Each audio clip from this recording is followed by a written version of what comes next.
요한복음 15장, 요한복음 15장 다 찾으시면 되겠습니다. 요한복음 15장 1절부터 2절 말씀이기 때문에 우리 다 같이 봉독합니다. 요한복음 15장입니다. 요한복음 15장 1절부터 2절까지 말씀입니다. 다 찾으신 줄 알고 우리 다 같이 큰 소리로 봉독하겠습니다. 나는 참 포도나무요 내 아버지는 농부라. 내게 붙어 있으면 열매를 맺지 못하는 가지는 아버지께서 다 찍어버리시고, 열매를 맺는 가지는 열매를 더 많이 맺게 하려고 손질하신다. 방금 개역개정 보신 분들은 이상한데 그래 생각하셨죠. 제가 이제 공동번역으로 2절을 올려놨습니다. 그래 개역개정보다는 공동번역이 더 쉽게 이해가 됩니다.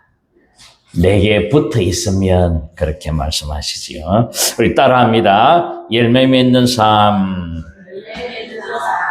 지난 주일에 이어서 오늘의 열매 맺는 삶 두 번째로 똑같은 제목으로 여러분들의 말씀을 전할 때에 많은 은혜 임하시기를 주님의 이름으로 축원드립니다. 우리들은 사실은 성령의 열매를 맺어야 됩니다. 이번 추석에도 보니까 내일이 추석이지요. 여러분들 다 집집 가면 어떻습니까? 선물을 많이 받아가지고 여러분들 과일이 풍성하게 집에 가득 차 있지요. 대답을 아무도 안 하시네. 하나도 없는가 봐요. 이야, 그렇습니까? 그럴 리가 없는데, 여러분들, 그게 뭡니까? 열매가 가득 메우니까, 가을 추수날에 하나님께서 다 추수하시게 해가지고, 각 가정마다 열매가 들어오니까, 과일이 들어오니까 얼마나 좋습니까?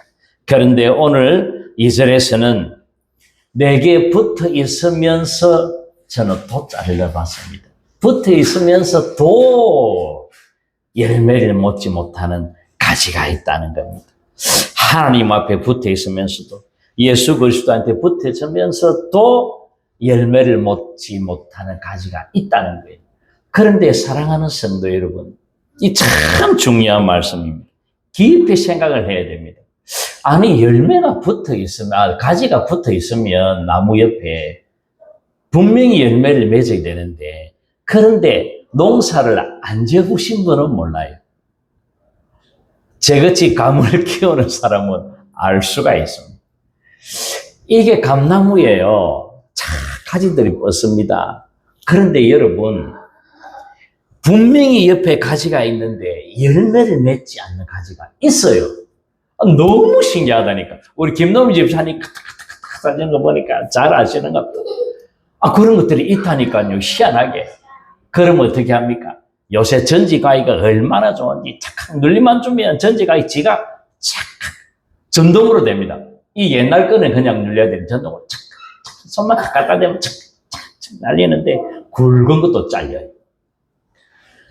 그런데 예수 그리스도의 참 포도나무 가지 옆에 붙어 있어도 열매를 맺지 못하는 가지가 있으니 정말 그렇다는 거예요.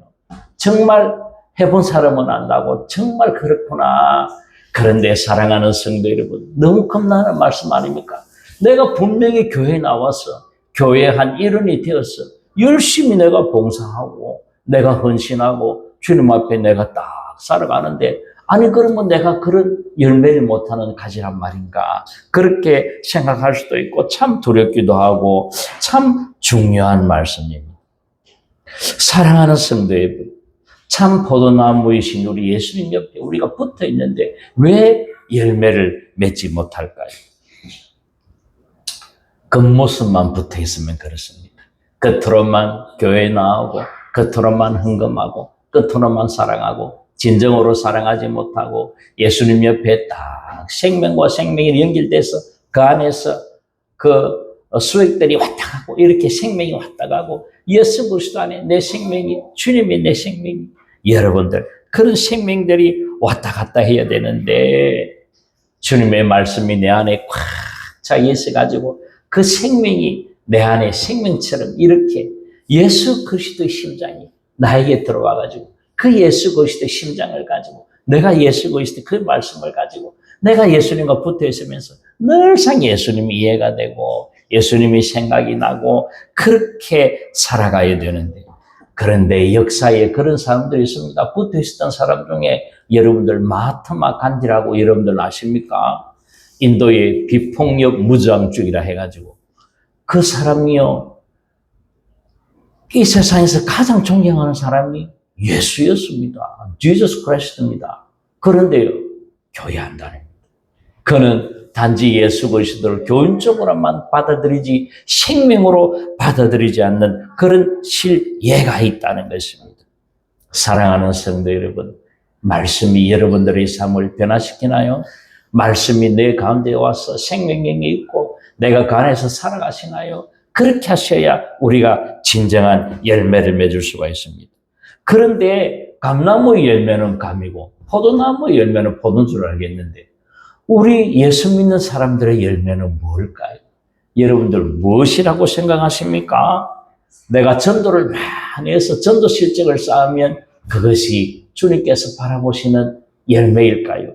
아니면 내가 교회에 와서 밥을 하기 때문에 내가 이 밥한 게 이게 열매일까요? 아니면 내가 교회 와서 청소를 열심히 하니까 이 밑에 막 삐까뻔쩍한 게 그게 열매일까요? 그런 것들은 다 외적인 거고 절대로 그렇지 않다는 것입니다. 성령의 열매는요, 그 사람을 보면 알 수가 있습니다. 사랑이 최고로 나타나는 사람입니다. 온유가 가득한 사람입니다. 그런 사람 보면 아, 저 사람은 예수 그리스도와 연합하였구나, 예수 그리스도와 하나가 되었구나, 그것을 알 수가 있습니다. 가지의 능력이 있습니다. 그 능력은 뭡니까? 봄나무에 붙어 있는 겁니다. 우리가 예수 그리스도에 다 붙어 있어야 됩니다. 그래서 오늘 5절 말씀 가운데는 그게 있습니다. 여러분들 성경책 찾아 놓으셨지요. 나는 포도나무여 너희는 가지라. 그가 내 안에 내가 그 안에 거하면 사람이 열매를 많이 맺나니 나를 떠나서는 너희가 아무것도 할 수 없습니다. 우리가 예수님을 떠나서는요, 아무것도 할 수 없습니다. 정말로 내가 주님을 떠난다면 그 사람은 정말 그 영혼이 죽은 영혼이나 마찬가지입니다. 사랑하는 성도 여러분, 우리가 이 세상 살아가면서 내가 열매가 없는 가지인지 나를 돌아보시고 우리 주님 말씀 가운데에서 두려워 떨리는 마음으로 말씀을 바라보며 우리의 믿음들을 확신을 해야 됩니다. 그런데 성경에서 제가 고린도 교인들을 참 보면서 참 마음이 많이 아파요. 사랑하는 성도 여러분, 우리가 고린도 교인들을 살펴볼 필요가 있습니다. 이 세상에 지난주일날 제가 설교할 때에 이 우주적인 교회, 이 세상에 보이는 교회, 그 교회들에게 완벽한 교회가 있다고 했습니까? 없다고 했습니까? 완벽한 교회는 없다.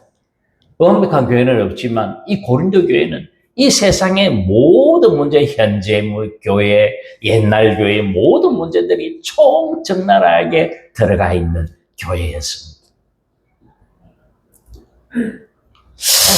그런데 참 이해가 되지 않는 것이, 사랑하는 성도 여러분, 이 교회를 목회를 한 목사님들이 누군 줄 아십니까? 사도 바울이요, 아볼로요, 뭐 한 번씩 와서 베드로도 설교했을 거고. 여러분, 이 교회에 그 위대한 사람들이, 그 위대한 목사님들이 지금 제가 생각할 때에 우리 교회에 예를 들어서 사도 바울이가 목회를 한다 칩시다. 와, 교회 틀어지고 정춤하고 세워지고 땅사자 해가지고 막 엄청나게 크게 될 것 같지요. 그렇지 않습니까? 사도 바울이 살아서 여기 오는데 그렇지 않습니까? 그 사도 바울이 목회하는데 교인들이 막 자리가 없어가지고 막 벌벅을 할 거예요. 들끓을 거예요. 그런데 이 사도 바울이 목회한 교회에 이런 현상이 있으니까 너무 신기하지 않습니까? 아볼로는 또 얼마나 지식이 뛰어나고 성격이 얼마나 온유하고 얼마나 그 사람이 위대한 인물인데 그런 목사님이 목회했는데도 이 교인들은 삶이 변하지를 않아요.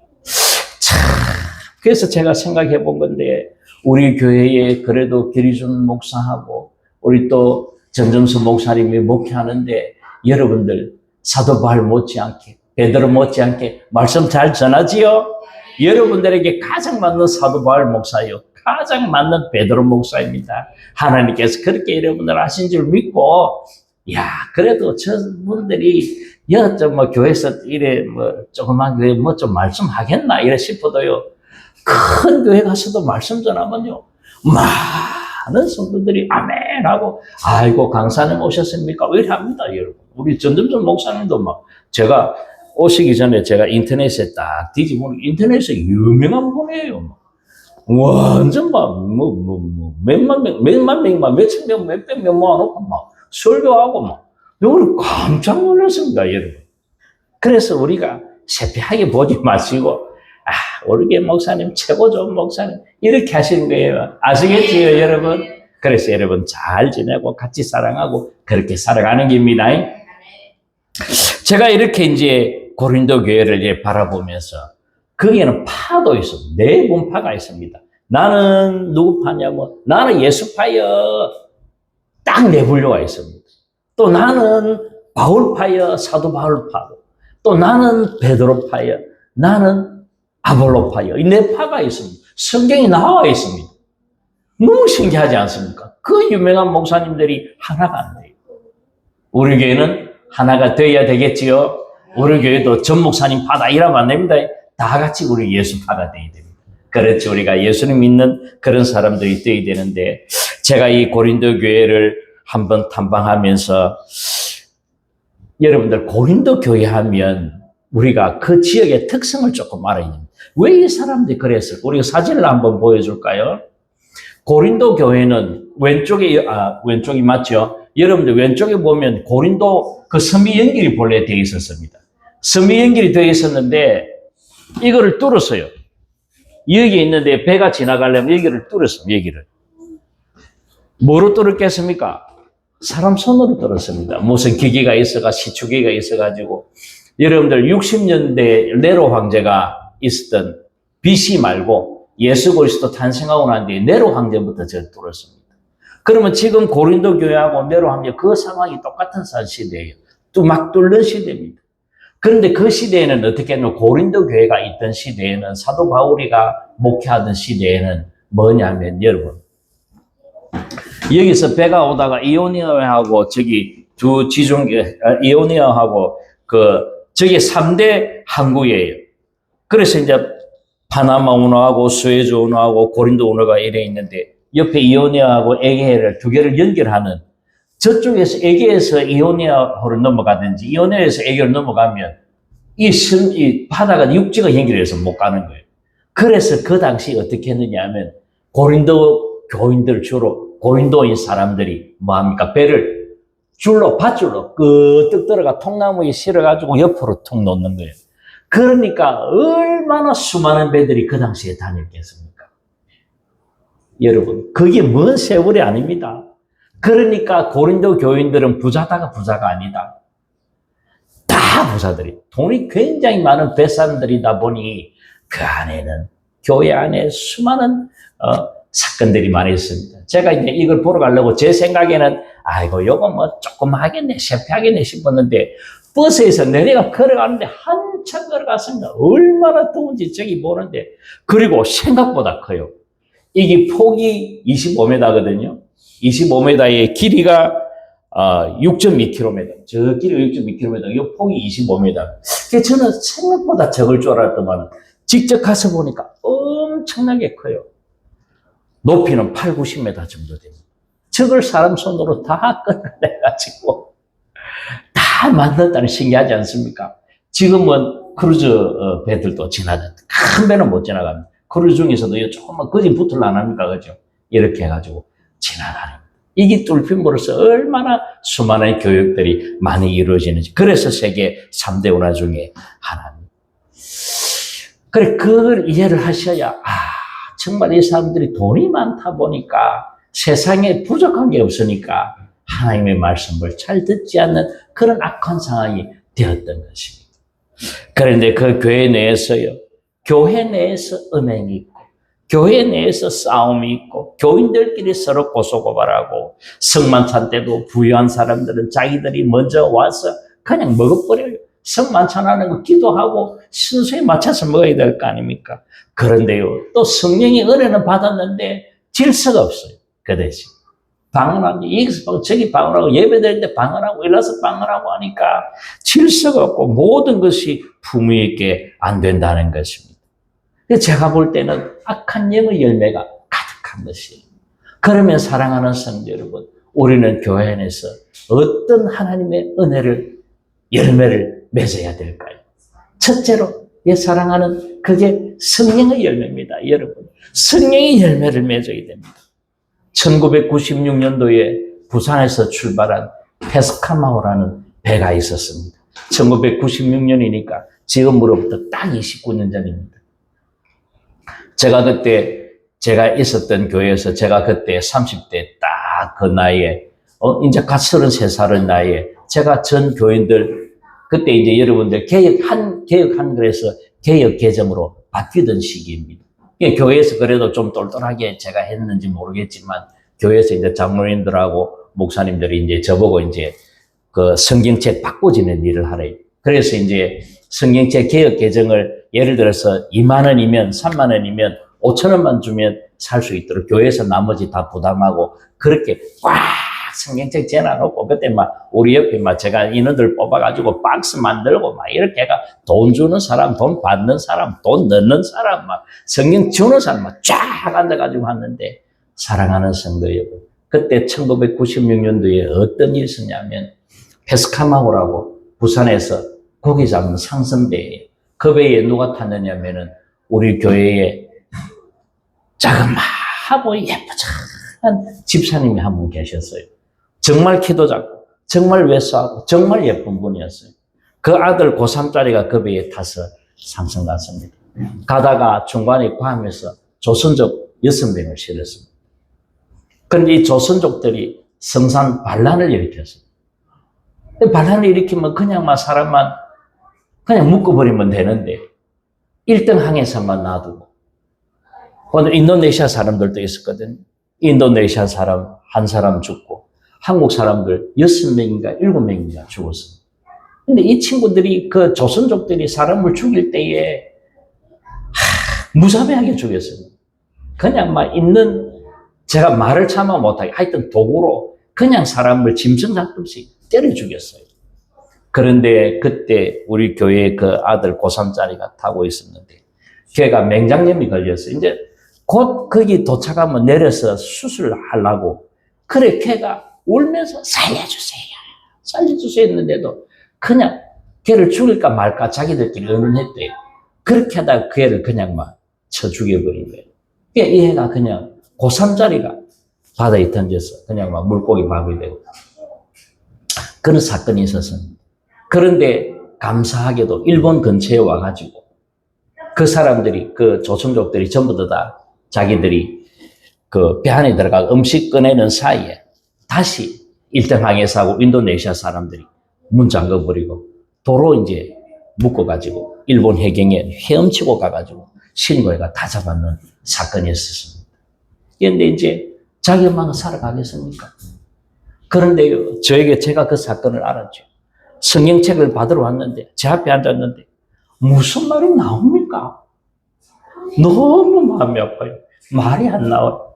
근데 무슨 말도 안 했습니다. 그냥 깍듯이 대하고 뭐 차 한잔 주고 했는데 굉장히 자기는, 그 어머니는요 아주 정신을 바짝 차리고 굉장히 그 슬픔이 내재됐지만 누르고 차분하고 조용하게 계산 하고 다 끝나가는 거 보면서 이야, 참 저분 대단하다, 제 속으로 그렇게 생각했습니다. 그런데 자기 남편은요 술이 완전히 취해가지고 교회 나오질 않아요. 완전히 한 2, 3년 동안 인사불성했어요. 그런데요, 온 교우들이 사랑으로 안고 사랑으로 위해주고 그분을 사랑으로 감사하니까요, 지금은 권사님 되고 그 다음에 지금은 어디 밀양에 특히 가서 사시는데 벌써 30년 정도 전이니까 지금은 두 분이 신앙생활 너무너무 잘하고 있습니다. 여러분, 무엇 때문에 그럴까요?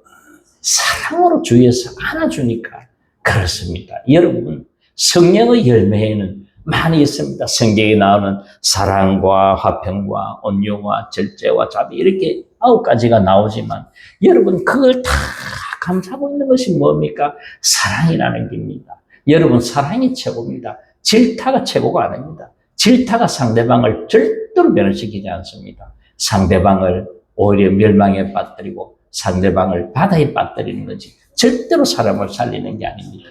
사랑이 사람을 살리는 것을 여러분들 알아야 됩니다. 사도 바울이요, 사도행전 9장에 보시면은요, 9장 26절을 보면요, 사울이 변화가 되어서 예루살렘으로 다시 이래 와서 자기가 그 사도로서 정말 하나님의 말씀을 외치고 싶었는데요, 모든 교인들이 다 도망가는 거예요. 와, 저 사람 무서운 사람이다. 왜 그런 줄 아십니까? 사도 바울이 자기가 어떤 일을 했냐면, 이 사람이 대제사장에게 가가지고, 제가 늘 상하는 말 있다 아닙니까? 먼저 가서 대제사장이 먼저 준 것도 아니에요. 자기가 가서 열심을 가지고, 대제사장이여, 나에게 예수 그리스도 믿는 사람들을 잡을 수 있는 권한을 주세요. 서류를 자기가 가서 도장치고 받아가지고 예수 믿는 사람들을 결박을 해가지고 죽이까지 많이 했습니다, 사실은. 그리고 여러분 또 어떤 일이 있습니까? 스데반이 순교할 때에 옆에서 제일 웃는 사람이 하나 있습니다. 돌 던져가지고 스데반이 순교할 때에 돌에 맞고 주여 저들이 저를 용서해 주셔서 하고 넘어갈 때에 한 청년이 옆에서 웃는 청년이, 뒤에서 웃는 청년이 그의 사도 바울이 그만큼 악하고 못되고 그런 사람이었어요. 그리고 자기가 여러 깡패들을 데리고 말을 타든지 뭐 걸어가든지 시리아의 다마스커스 수도 다마스커스로 그리로 들어갈 때에 예수 그리스도 만나서 그가 변화되지 않았습니까? 변화되어 왔는데 그 사람들이 모르고 다 도망가는 거예요. 그런 일이 있었단 말이에요. 사랑하는 성도 여러분, 그러니까 우리가 변화되는 것은 하나님의 사랑이요, 예수 그리스도의 사랑이 변화시키지, 우리가 사람을 뭐라 하고 대도시키고 질타해내서 그 사람이 변화되는 것이 아닙니다. 갈라디아서 5장 22절부터 23절에는 성령의 열매가 이렇게 잘 나와 있습니다. 사랑하는 성도 여러분, 이거는 우리가 노력으로 되는 것은 아니지만 우리가 하나님 앞에서 은혜를 받았다면 나타나는 양상이 그렇게 나타나는 겁니다. 그러면 사랑이 없다면 그 사람은 아하, 아니구나, 그렇게 알면 됩니다. 성령의 열매는요, 내가 이르노니 너희는 성령을 따라 행하라. 그리하면 육체의 욕심을 이루지 아니하느니라. 그렇게 말씀합니다.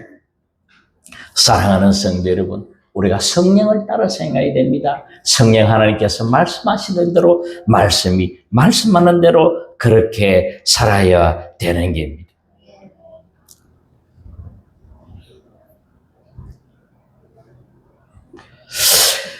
그러면 사랑이 무엇일까요? 사랑이 뭐라고 물으신다면 뭐라고 말씀하시겠습니까? 집사님 입에 나오지 뭐라 했습니까? 방금 눈물의 씨앗이라고 그랬더니 그럴 줄 알아. 네? 조건 없이 주는 사랑.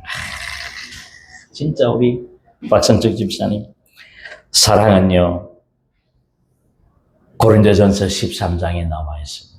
사랑은 참는 겁니다. 여러분 참으십시오.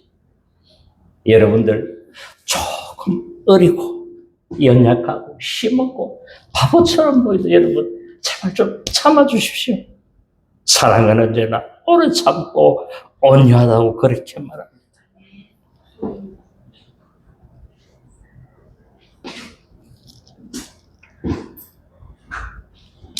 하나님이 우리들을 참아주시지 않습니까? 하나님께서 우리들을 정말 우리 하는 행위대로 우리에게 갚으신다면, 그 결과대로 한다면 여러분 이 세상에 살아갈 사람이 있겠습니까? 하나도 없습니다. 우리는 자기 자신을 돌아볼 줄 모릅니다. 나는 죄인인데도 상대방이 죄인처럼 보여요. 그런데 성경은 그렇게 말합니다.